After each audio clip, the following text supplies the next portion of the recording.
At 60 years old, Clara Downing had exactly $4 and a widow's black dress to her name, and no roof she could call her own. Her late husband's brother, Edgar Downing, had come with a lawyer's letter and a cold smile to tell her the farmhouse she'd lived in for 30 years belonged to him now by an old family deed, and that she'd best be gone by the week's end. She left with a carpet bag, her husband's pocket watch, and the 8 silver dollars she kept hidden in a flour tin for just such a day. With that money, she bought the one thing no one else in the town of Coulter's Ridge would touch: a collapsed, frost-cracked ice house on the edge of the old mill pond, its roof cave-in, its walls groaning with rot. Folks called it a fool's purchase, a waste of good coin on a ruin fit only for kindling. But behind its frozen, broken walls lay something sealed away that would not only save Clara from ruin, it would thaw a debt the whole town had long forgotten it owed. Settle in, and let us tell you the story of Clara Downing. If you're watching from a place that feels forgotten, tell us in the comments. Clara had been born in 1839 in a river town in Ohio,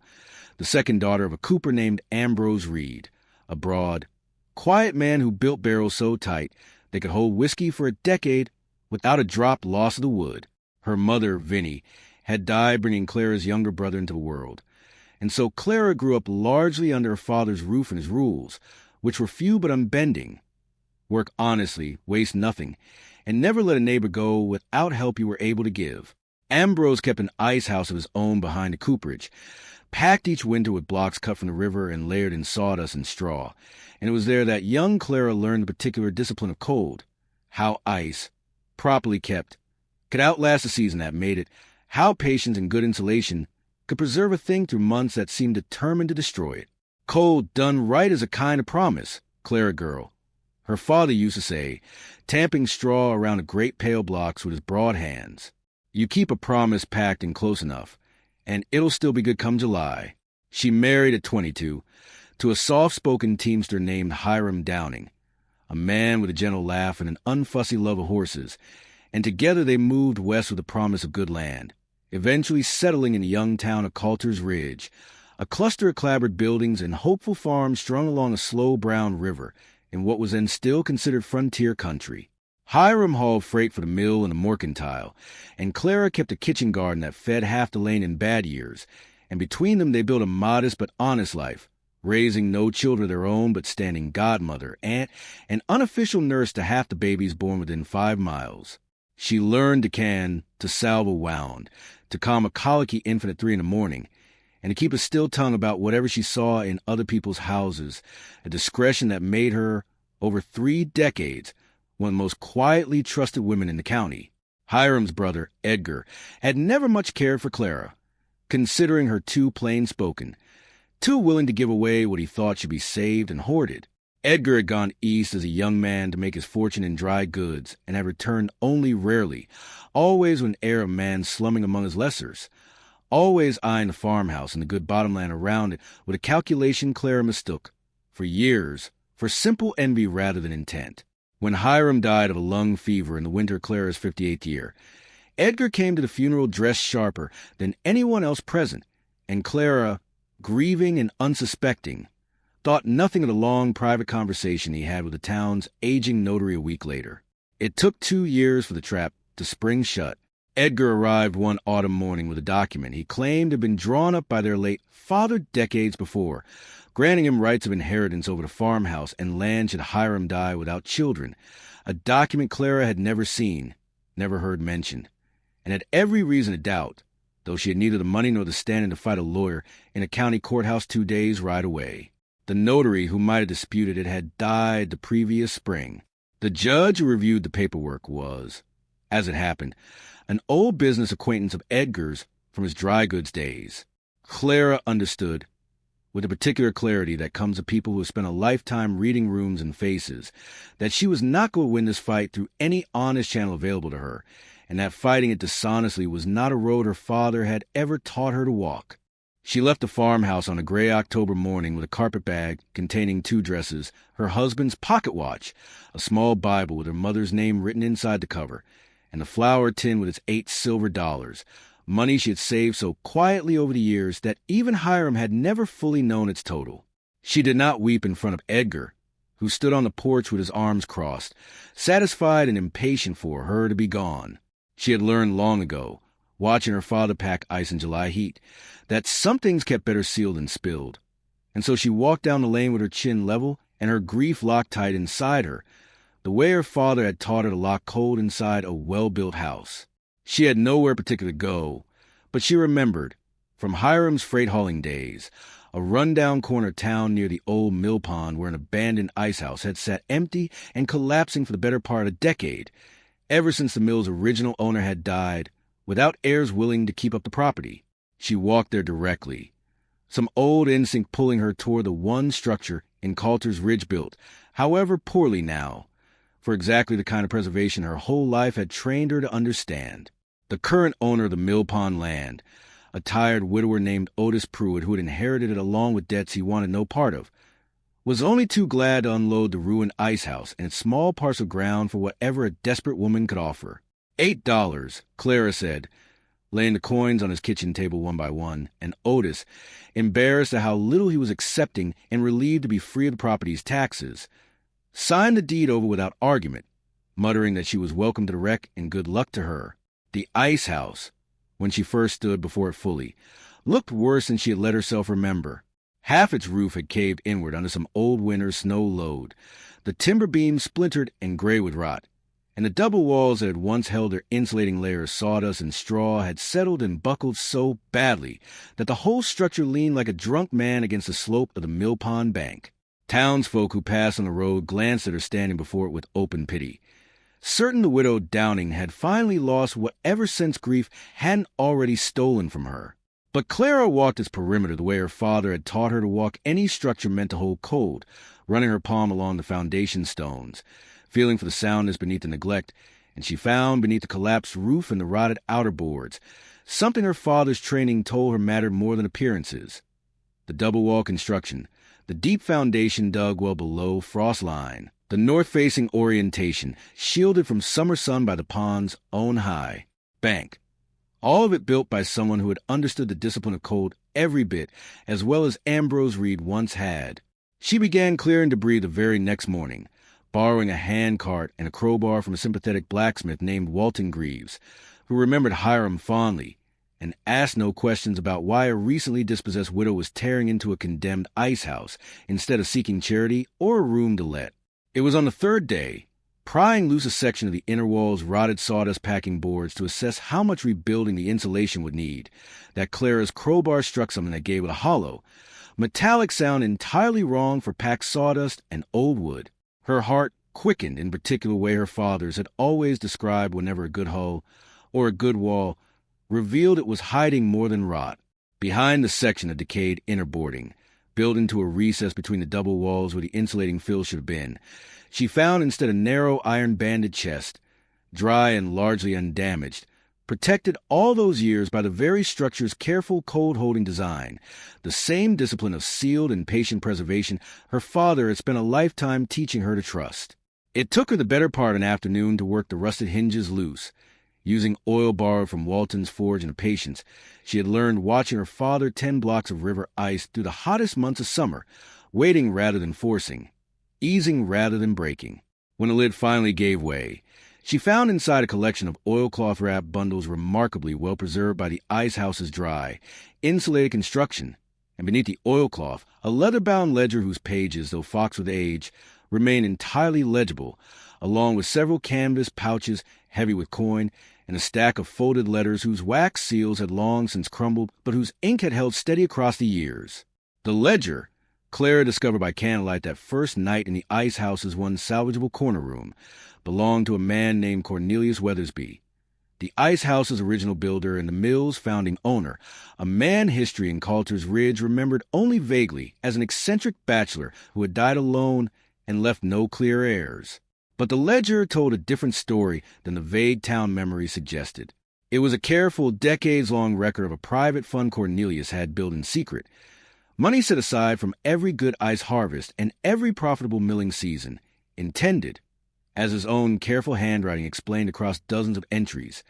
to establish a relief fund for the widows and struggling families of Coulter's Ridge. a fund he had apparently never gotten a chance to formalize before a sudden apoplexy took him one winter morning while walking the frozen mill pond alone. The letters folded alongside the ledger were addressed to a lawyer in the county seat, outlining his intentions for a charitable trust, but they had evidently never been sent, left instead sealed and forgotten in the one place on his property built expressly to keep things preserved against time, the Icehouse itself. Clara read long into that first night, and further into the nights that followed, tracing Cornelius Weathersby's careful, looping handwriting by candlelight, and she understood with clarity that settled into her like cold settling into well-packed ice that she had been given something far larger than mere rescue from her own circumstances. She thought her father's old words about a promise packed and close enough lasting through any season meant to destroy it, and she thought of the families around Coulter's Ridge she had spent 30 years quietly helping, women widowed young, farms failed by drought, children going without through hard winters, families who might have been spared some portion of their suffering had Cornelius Weathersby's intended fund ever come into being. She resolved, without a single hour's hesitation or temptation toward keeping the discovery quietly for herself, that she would see his fund finally exist exactly as his ledger had described it, and that she, a woman thrown out by her own late husband's brother, would be the one to carry a dead stranger's unfinished kindness across the finish line he himself had never reached. Word could not stay contained in a town the size of Coulter's Ridge, and it was not long before Edgar Downing, who still considered himself the rightful authority over anything touching Downing family fortunes even by marriage, caught wind of gold and documents found on Clara's newly purchased property. He arrived at the Icehouse within the week, dressed in his sharpest coat, and declared before witnesses that whatever Clara had found legally belonged to him, on the grounds that she herself had been under his guardianship. So to speak, at the time of the purchase, her farmhouse inheritance dispute still technically unresolved in his favor. It was a flimsy legal argument, built more on intimidation than law. But Edgar had the county judge's old friendship to lean on, and he brought the matter before that same judge with a confidence that suggested he expected the same easy victory he'd won over the farmhouse. The hearing was held in a cramped county courtroom 2 days' ride from Coulter's Ridge, though half the town made the journey anyway, crowding the small gallery out of a mixture of curiosity and, for many, a genuine and growing sympathy for the widow Downing that had been building ever since word spread of what she intended to do with Cornelius Weathersby's fund. Clara stood before the judge with a ledger in her steady hands, and rather than argue points of inheritance law she readily admitted she did not fully understand. She simply began reading aloud from Cornelius's own entries, his notes on the Hallorans, whose barn had burned in 71 and never been properly rebuilt, on the widow Preger, still living in reduced circumstances not 2 streets from the courthouse itself, on a dozen other families whose hardships Cornelius had quietly tracked for years, waiting for the day his fund would be ready to help them. The courtroom grew very still as she read, and even the judge, Edgar's old friend or not, could not entirely mask his discomfort at the prospect of ruling against a dead man's clearly documented charitable intent in favor of a nephew whose own claim rested on paperwork that had conveniently surfaced only after convenient death. It was Walton Greaves, the blacksmith, standing unbidden in the gallery, who tipped the matter decisively, rise and declare that he had known Clara Downing for 30 years as an honest woman who had nursed his own children through fever without asking a penny, and that any court willing to hand a dead stranger's charitable legacy to a man who'd already stripped a grieving widow of her home did not deserve the trust of decent people. Murmurs of agreement rippled to the gallery loud enough that the judge, whatever his old friendships,